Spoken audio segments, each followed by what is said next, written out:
Welcome back mga boss.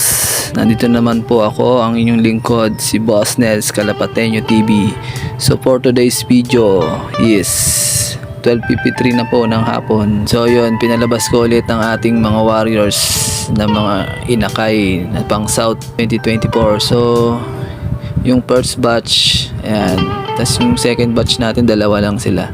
So hanggang ngayon yung mga first batch ko hindi pa rin sila nalipad, hindi pa rin sila na ronda. So hanggang ngayon bantay-bantay ko pa rin sila. Ayan, ayan.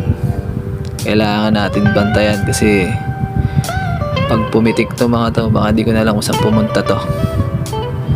So yun mga boss, abang-abang lang tayo mga boss. Antayin natin silang rumonda. Kasi pag nainip ka at pinaronda mo na sila, pinilit mo na silang paliparin, so may tendency na baka mawala pa sila. Kung saan naman silang lilipad mga boss, kaya wag natin silang pilitin. Sa pag-iibon naman kasi mga boss, kailangan natin ng mahabang pasensya, sipag at tiyaga. At sigurado may magandang resulta yan mga boss.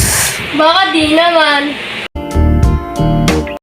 A few moments later. Bad news mga boss, kulang yung biniwing nating mga inakay kanina. So chinek ko na yan sa loob ng kulungan, wala talaga dun sa loob. So tinry ko na rin i-check yan sa taas ng puno, wala talaga. So i-check natin yan sa labas. Yan, makikita mo niya sa video.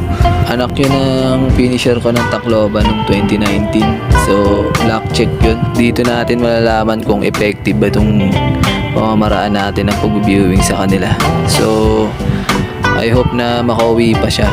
Siya yung first batch natin na inakay.